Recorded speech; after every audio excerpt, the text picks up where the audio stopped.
bagi Farisi penafsir Taurat.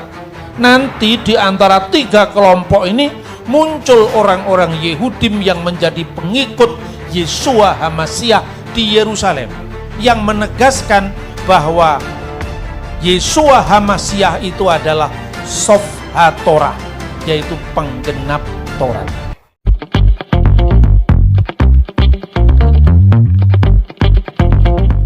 Shalom sahabat terang kemuliaan, apa kabar kalian semua? Senang rasanya bisa berjumpa lagi dengan kalian semua. Kiranya damai sukacita Allah dan kebaikan Tuhan selalu bersama dengan kalian semua.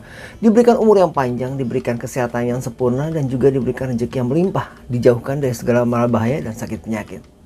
Nah, pada kesempatan kali ini, di video kali ini kita akan kembali lagi mendengarkan pesan yang akan disampaikan oleh hamba Tuhan. Kali ini hamba Tuhannya datang dari Bambang Nursena ya. Mungkin kalian sudah kenal tentang Bambang Nursena ya. Nah, tema yang akan dibicarakan kali ini tentang Israel. Jadi hari-hari ini kita sedang dihebohkan tentang perang ya, perang Palestina dan Israel.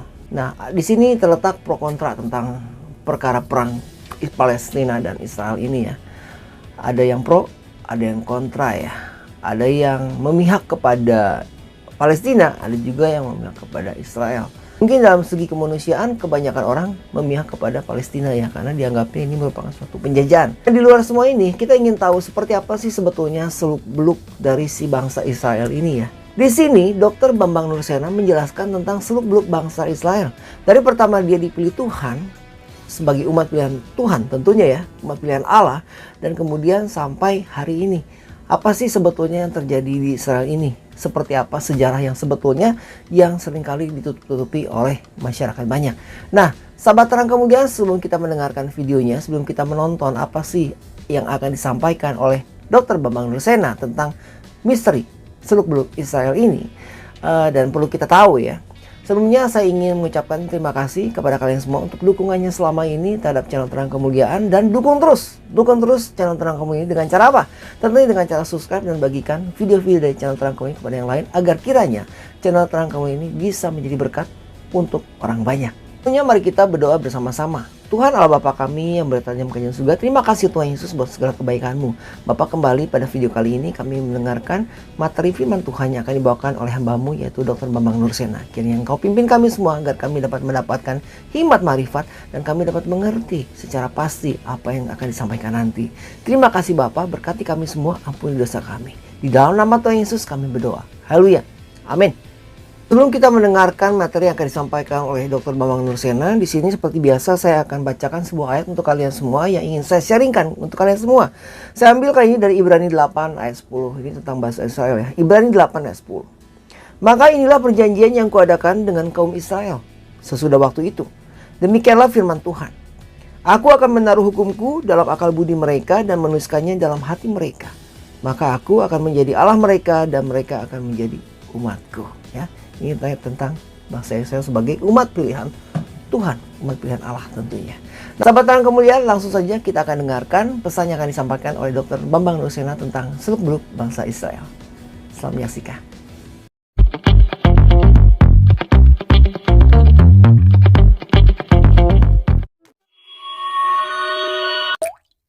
Umat yang namanya Israel, Yehudim, dan ada pula yang namanya Goyim, yaitu Gentile, bangsa-bangsa non-Yahudi. Banyak orang salah paham, apakah ini sebuah diskriminasi?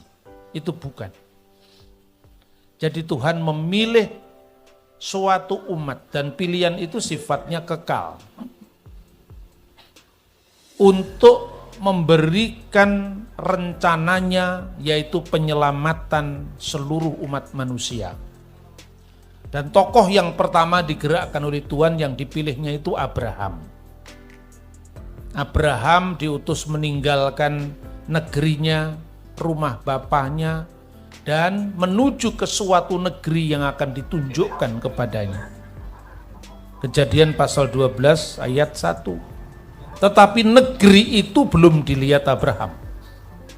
Lalu Abraham diberikan jaminan bahwa dia akan menjadi bangsa yang besar.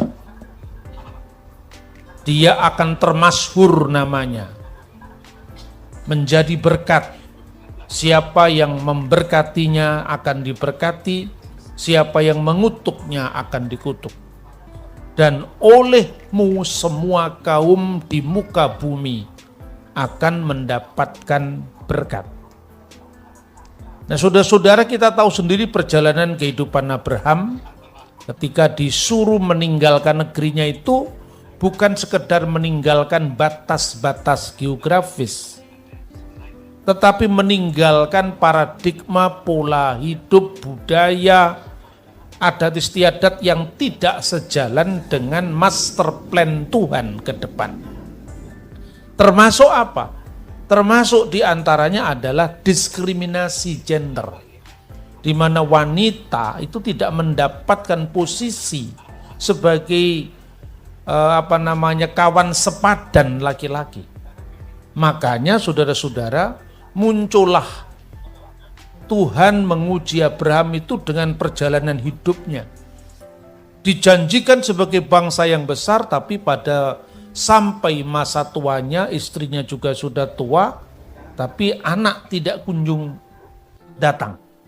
Sampai-sampai kemudian Abraham itu mengeluh kepada Tuhan, mana janjimu menjadikanku sebagai bangsa yang besar, sedangkan aku tidak punya anak? Apakah Eliezer hambaku itu yang harus mewarisi semua yang kuperoleh? Lalu Tuhan menyuruhnya Abraham keluar dari rumahnya melihat bintang-bintang di langit. Lihatlah bintang-bintang itu apabila engkau bisa menghitungnya, seperti itu nanti keturunanmu. Tetapi Abraham sudah mulai percaya kembali. Tetapi kini kemudian Sarah yang mulai ragu. Lalu ironisnya Sarah kembali kepada aturan-aturan hukum yang oleh Tuhan dianggap tidak adil, sehingga meninggalkan wilayah itu. Ambillah hambamu Hagar. Siapa tahu Sarah itu dapat anak dari dia. Ini sebetulnya pola budaya, pola hukum yang ada, sehingga Tuhan menyuruh Abraham meninggalkan Ur Kasdim. Lewat pengangkatan anak misalnya. Tetapi ada syarat-syarat di mana apabila seorang nyonya tidak bisa memberikan anak pada suaminya. Nah, sebenarnya kan ungkapan ini juga salah kan? Tidak memberikan anak pada suaminya, ya kalau yang mandul si perempuan, kalau yang mandul laki-laki coba. Jadi ungkapan-ungkapan ini sebetulnya sudah tidak jujur, artinya tidak fair ya. Kamu boleh mengambil hamba itu untuk memperoleh anak dari dia. Anak itu nanti kalau syaratnya harus lahir di rumah sang nyonya, supaya menegaskan, membuktikan bahwa itu memang anaknya sang tuan. Lalu yang menerima pertama anak itu lahir dari rahim ibunya adalah sang nyonya tadi. Ketika anak itu digendongnya untuk pertama kali oleh sang nyonya, dia mengatakan, engkaulah anakku dan pada hari ini aku memperanakkan engkau. Pola inilah yang sebenarnya dibuat percontohan adopsi. Lalu anak itu jatuh sebagai anak sang nyonya. Sementara ibu fisiknya tadi menebus pemberian itu dengan lepas dari perbudakan. Ini sebetulnya aturan-aturan hukum yang ada di zaman Abraham. Antara lain terbukti tertulis dalam inskripsi Nusi. Itu muncul kira-kira tahun 2000 sebelum Masehi dan Undang-Undang Lipit Ishtar atau Lipit Ishtar Code. Nah, kemudian apa yang terjadi? Hagar akhirnya dinikahi oleh Abraham. Punya anak Ismail. Tapi secara naluri seorang perempuan tentu dia memandang rendah sang nyonya. Sehebat apapun, secantik apapun, sekaya apapun engkau, tapi rahimmu mandul. Dan bagi masyarakat Timur Tengah kuno, kemandulan itu aib. Maka digambarkan orang menangisi keperawanannya di bukit itu menunjukkan apa? Budaya saat itu menghukum orang yang tidak memiliki keturunan. Sepanjang sejarah kitab suci kita diperkenalkan dengan kasus-kasus seperti ini. Misalnya kenapa Tuhan mencobai Abraham untuk mengorbankan anakmu yang tunggal yang kau kasihi, yaitu Ishak. Persembahkanlah dia ke tanah Moria sebagai korban bakaran. Kan toh akhirnya nggak dibakar beneran, tidak dikorbankan, tapi seekor domba. Artinya bahwa Tuhan mau menyindir kepada umat manusia yang mengorbankan korban manusia dari anak sulung atau anak satu-satunya itu sebuah kejadian atau sebuah upacara yang tidak dikehendaki Tuhan. Maka Israel itu dipilih untuk dikuduskan. Dikuduskan itu bukan berarti dia maha suci, tidak. Dikuduskan itu disendirikan, dipisahkan dari bangsa-bangsa non-Israel. Tapi menjadi bangsa yang terpilih itu standar moralnya lebih tinggi daripada non-Yahudi. Maka Anda lihat dalam sepanjang sejarah itu kenapa Israel itu diberikan hukum-hukum khusus yang tidak diberikan kepada bangsa non-Yahudi. Misalnya, kalau untuk orang Israel berlaku apa yang disebut hukum Musa. Nanti di masa kemudian setelah zaman Yesus, tradisi itu dikumpulkan oleh para rabi yang berotoritas yang disebut dengan Taryakh Misvot Mose, 613 hukum Musa. Itu berlaku bagi orang Yahudi. Nah, 613 hukum Musa itu sebenarnya terdiri dari 3 klasifikasi hukum. Yang pertama yang disebut Mispatim, hukum yang bersifat universal. Jangan membunuh, jangan berzina, jangan mencuri, jangan bersaksi dusta, itu universal. Mau Hindu, Buddha, Konghucu, semua kan sama kan? Bangsa apapun sama. Itu hukum yang berlaku universal.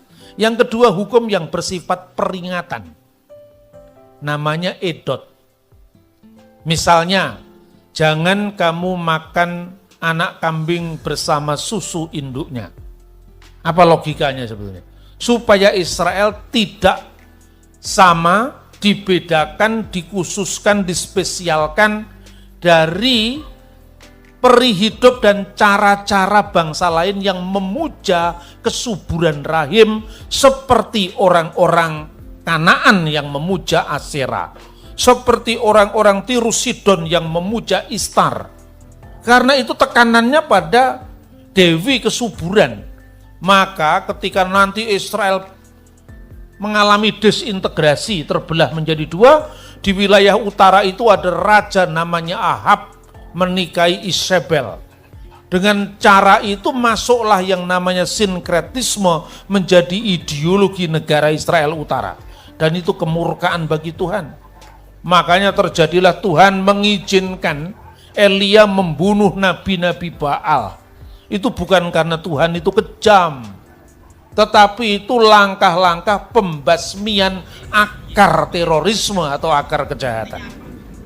Kalau orang tidak memahami teks Alkitab, Tuhan kok kejam kali Tuhan ini, kenapa harus dibunuh nabi-nabi Baal itu? Kira-kira mirip ketika orang membasmi terorisme. Karena keselamatan orang banyak lebih penting daripada 1-2 orang. Dan itu ideologi negara. Karena lewat perkawinan politik antara Ahab dengan Isabel. Sejarah kan selalu berulang. Maka jangan kamu makan kambing bersama susu induknya. Itu artinya jangan menyerupai pemujaan Dewi Kesuburan. Dewi Kesuburan itu kan ideologinya beranak pinak, memperbanyak anak jadi pabrik manusia. Sehingga ketika penyembahan Dewi Asyera, penyembahan Baal yang menikah dengan Asyera, dimanapun juga mereka tanpa kerja keras hanya cukup menambah istri dan menambah anak, maka jumlahnya sudah banyak. Sementara Israel punya moralitas, ya kan? Moralitas ini yang membedakan dengan bangsa lain.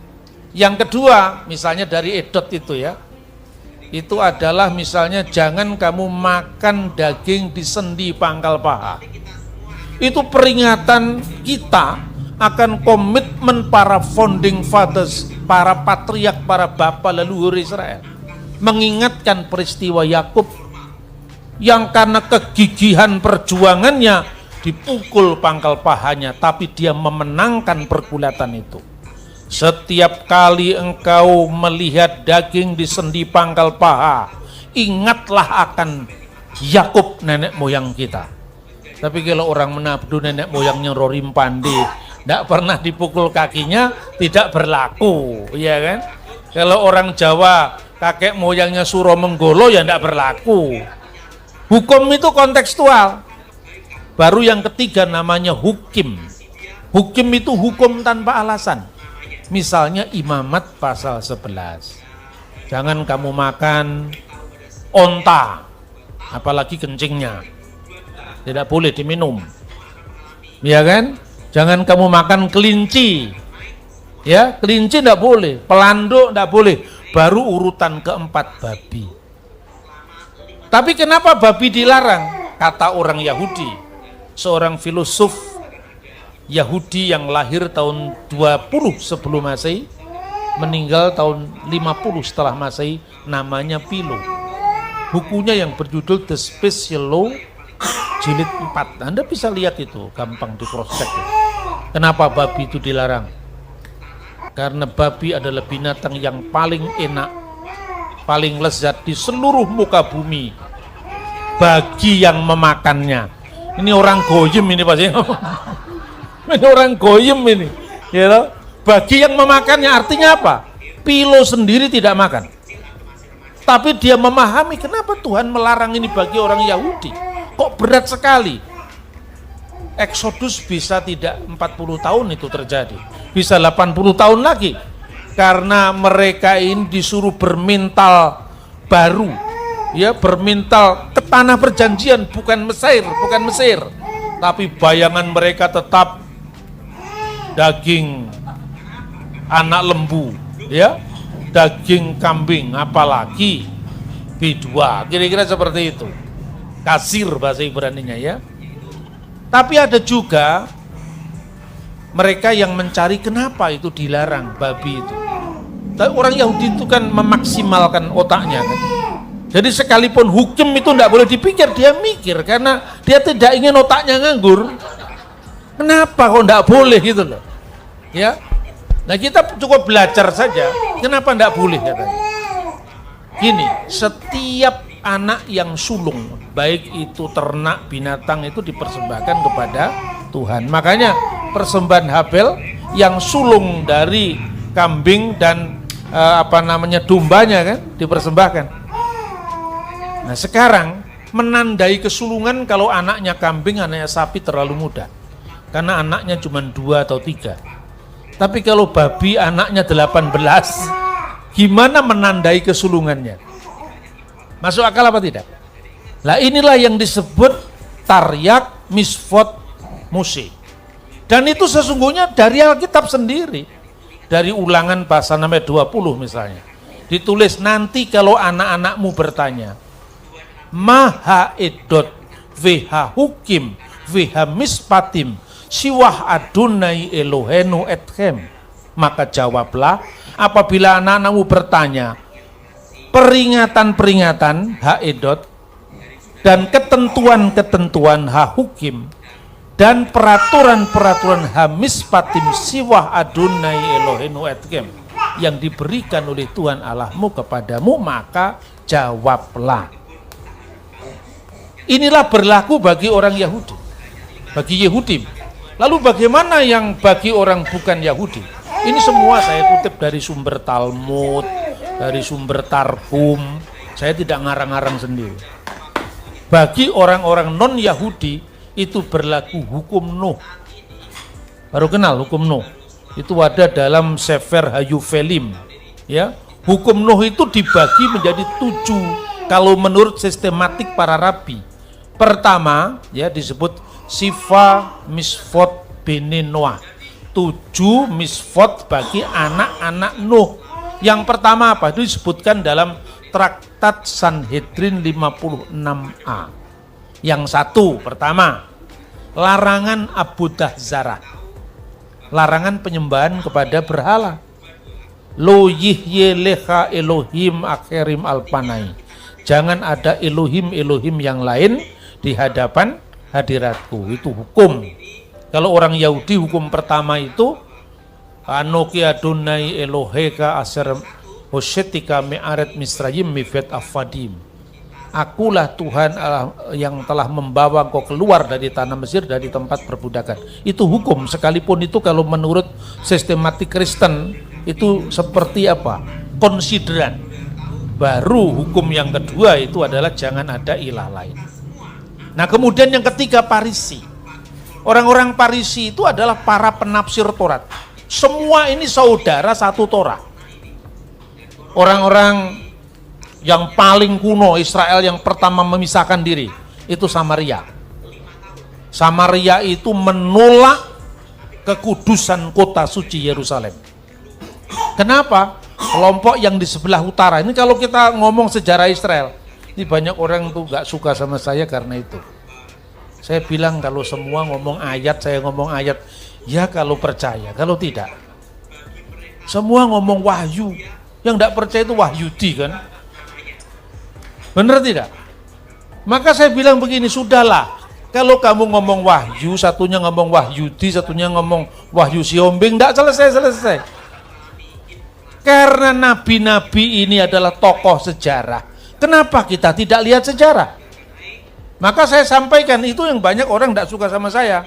Kemudian saya dianggap ini antek-anteknya Yahudi. Saya diem aja lah.